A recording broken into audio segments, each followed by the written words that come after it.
This is Axis and Allies 1914 on the Tirulia channel. We are on round number 7, video number 13, and we're at the start with the Austria-Hungary enterprise.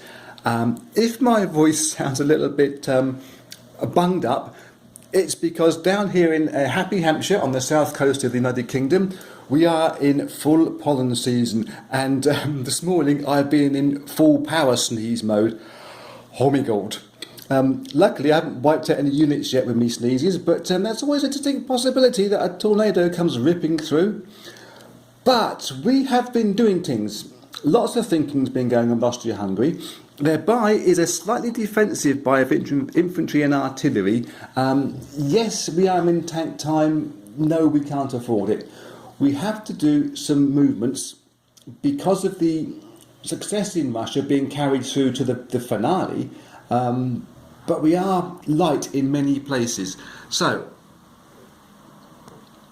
if you can see right up there in Russia, we have some flags. I've kind of half thought out the best economic route to go by, and I'm going with a gut feeling as much as anything else. This single man is going to leave the plane here abandoned. I know we can't do that officially, but we can do as we roll through. He goes into Tatarstan with the two guys. That's going to give one IPC to the Austria-Hungary Empire, take one away from the vacant Russians. This plane will fly down through the Ukraine into Galicia, or Galicia, however I want to pronounce it this particular day, being caught by one guy from Vienna.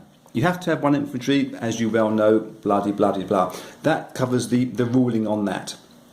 It means we can bring the plane down into the action sometime soon, we hope. There was 6 guys here. One's already moved to Galicia. One guy is going to go into Trieste. The Trieste guy is going to go into Serbia, just to balance out this little region. I know we could attack here, but there's a reason why we don't want to attack, and it may not be so obvious straight away. In Albania, there's just the 3 guys. 3 against 2, it wasn't a fair fight. We just sort of balanced it up. We could take the Trieste guys and Serbia in and attack the guy in Albania, but we have this problem with this cruiser here. If we use our battleship to attack this cruiser and we lose, or even if we both lose, it leaves a hole here. And if we've used Trieste to attack Albania, then Italy could conceivably load through into Trieste and cause us a real headache with our finances, if not even with threatening Vienna in a couple of turns' time. So we're going to just sort of be a bit careful here and hold these troops in place, and we're thinking maybe 1 or 2 rounds ahead before we can really start pressing back these Italians proper. But we are going to have a fight up in the Tyrol.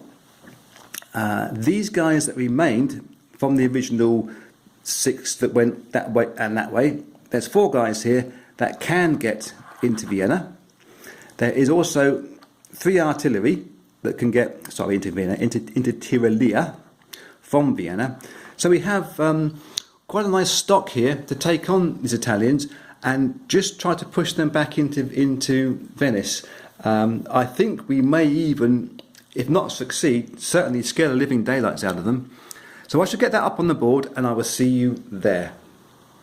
So this is the battle for Tirulia on the board. The Austria-Hungarians have 6 artillery, which is going to boost 6 their infantry up. So it's almost a fair fight on the 3s or the 2s versus numbers. But really it's more of an attack to try to push the, or to persuade the Italians to kindly withdraw from our territories, young man. So, first thing we get is 12 at 3 from the Austria-Hungarians. Let's hope for the Central Powers' sake it's a good roll.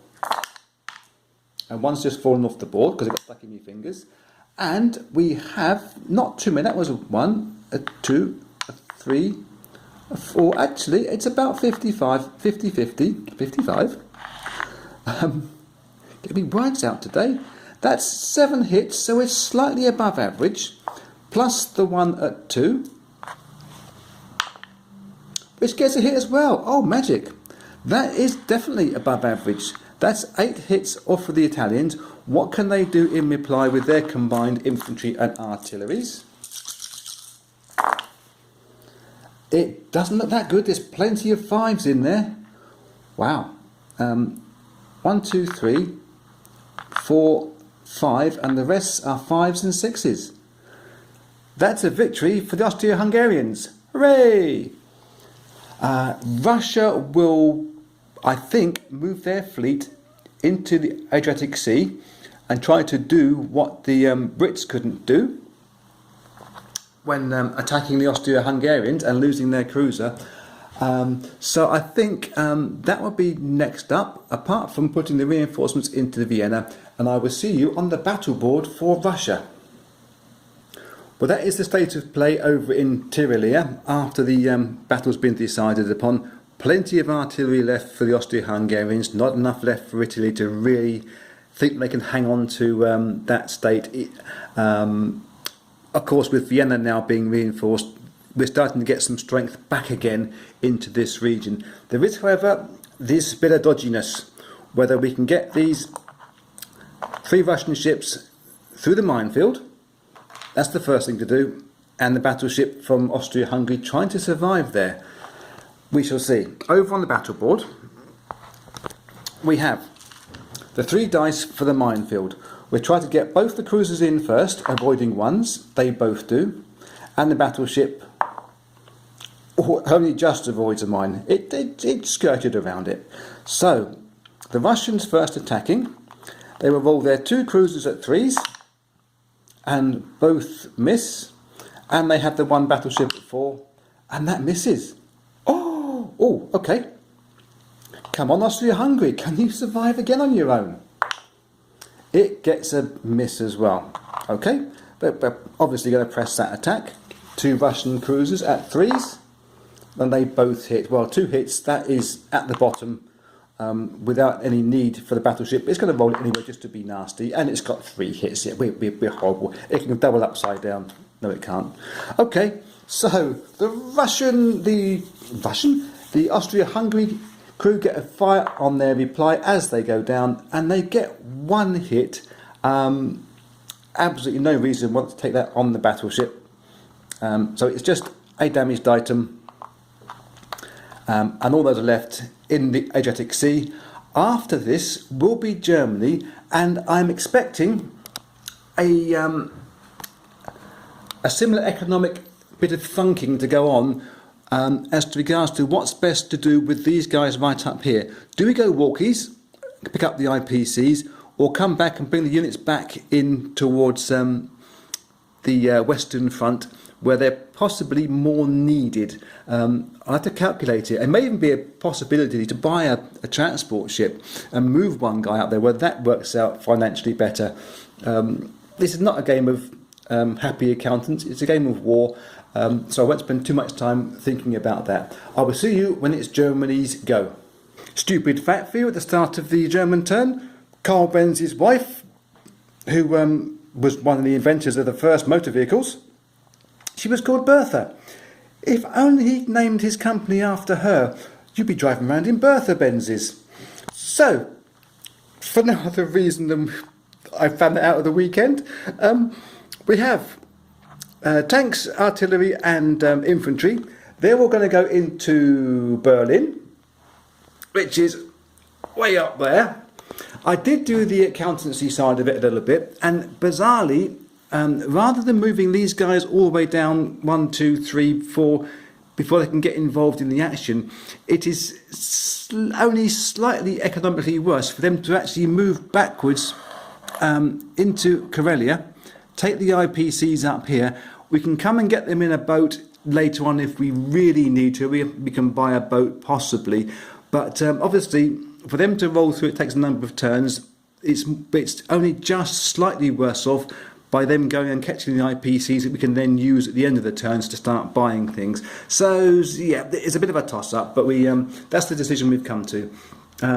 There's going to be movement from Berlin into Kiel. Everything that's in Berlin goes into Kiel. We just have to do that, and I shall tidy it up because my fat fingers keep wobbling today. There we go. And knock everything flying. However, I've got to get this particularly correct. The Hanover move, we must go into the Ruhr because it's worth 6 IPCs. We really just can't give up on that. We're going to be using 3 of the artillery from Munich and 2 of the guys from Munich, and we're going to roll the tanks in, and we're going to use the plane. So I shall get that all done up on the board, and I will see you over there. Well, I've made one small tweak from what I promised before. We've taken 1 less unit into Hanover from Munich. It just looked a little bit too light in Munich with the French from Alsace. There's a few there. I think we got enough to hold off, especially with Tirulia having that good battle or good victory against the guys in Tirulia. So I think it's the best thing to do. Get these IPCs, get our production line running, get some more units coming down from the factories in Berlin. Here it is on the board, just in front of us. The first thing we have to do is roll for the air attack. Now, the French have a plane in there. If it survives, both the French and the Brits can use the tactical advantage to shift up their artillery. So it's quite important here. The German plane rolls first and gets a hit. Oh, that's important. The French are going to try and reply. They get a hit too, so both planes are wiped out. Okay, I shall remove those from the board straight away because I'm apt to forget things. 1, 2. And that means that these don't get the support which we were hoping for. However, it does mean that we have a balanced number of 8 plus 8 go up to there. The tanks, we don't give them any extra support when they could move up rather than artillery, but it's the same numbers. But these are the guys that are good because they can absorb the hit when they're attacking. So, 16 at 3. We are hoping for 8 hits from Germany. See if we can smash the combined forces of the Brits and the French in the Ruhr. That looks like a whole lot of 4s to me. Oh my god. 1, 2, 3. It was not too bad. 4, 5, 6. We have underrolled by a chunk. Yeah, we're a little bit down on that. The rest of them are 4s and 5s. The tanks all going in at 2s. Well, here's hoping. And they get 2 hits. Oh, okay. So that's not too terrible. So that is 8 hits done onto the Allied forces. We won't be wiping them out in there. Shame. But in response, they all go in at 3s. And we can absorb 3 of their hits with our 3 tanks. And that's pretty good for the Germans. 1, 2, 3. Just the 4 hits. The rest are 4s and 5s again. So, with Germany absorbing 3 of those hits with their tanks, they're only going to lose 1 guy. We're pleased with that. Pleased enough. I think that is going to, apart from the reinforcements into Berlin, that will end Germany's go. And we will see just how much pressure France can put back onto Germany, whether they move through from Alsace into Munich or keep piling units into Ruhr, which they can't do because they're all Brits sitting here. So,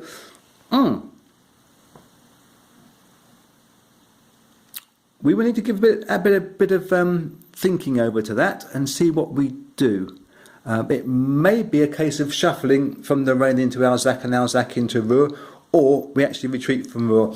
We will see what happens. We're taking the 8 units off, which will be certainly all the Brits would be wiped out of there.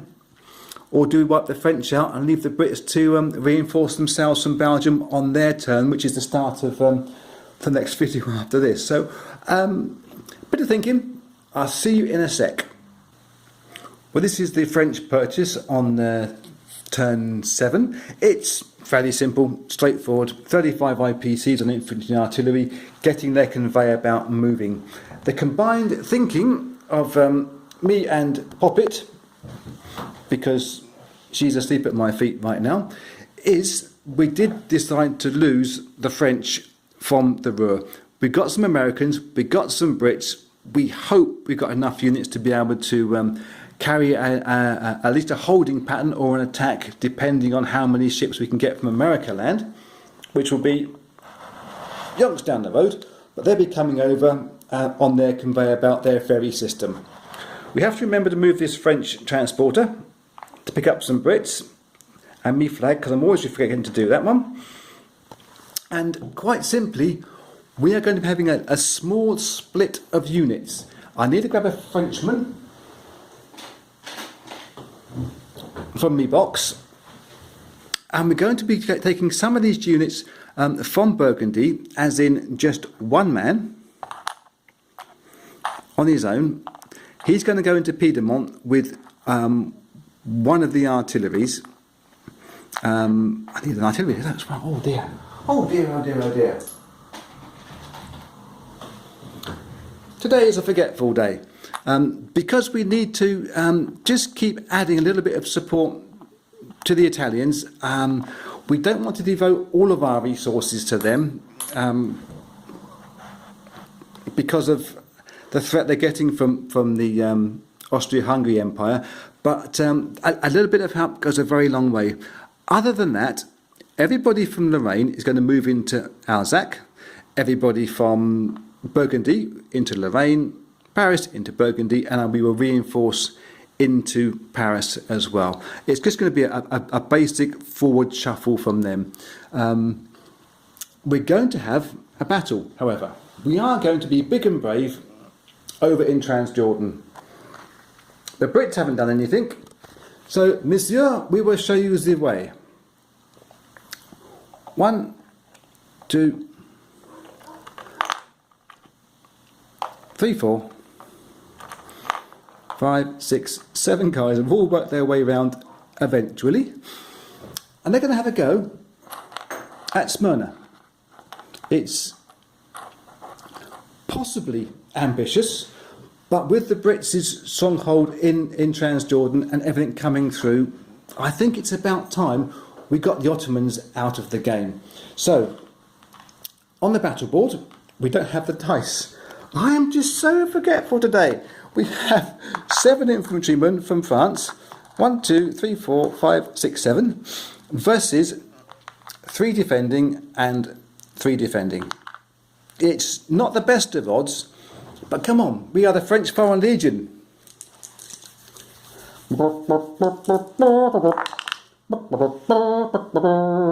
And I see 4 hits. That is above average. Well done, the French. Brilliant. In reply, the Ottomans, and I've got no idea what the Ottoman anthem would have been, or any approximation of the Turkish anthem around the area now. So, oh my giddy aunt, I am so sorry. We've wiped out 6 of the 7 Frenchmen from Transjordan in all my jolliness and happiness. I shall have to get that on the board, and I don't think it needs a major rethink up here. Obviously, taking these 4 units out from the Ottomans, that's great. Losing 6 of the 7 guys that are in there to make the attack. Okay, but as I say, we do have some Brits coming through.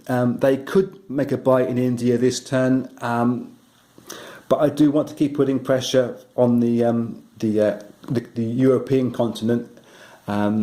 Takes a bit of thought. So that will be the end of video number 13. Thank you very much for watching. I haven't done it for a while, so I will say it now. I make these videos in aid of a charity called the Cure Parkinson's Trust. You'll find a link to them below this video and also one in the banner on the homepage. If you happen to have a spare IPC that you could send them, a euro, a yen, a yak, or a part of the French Foreign Legion, I'm sure that they would appreciate it. See you in video number 14.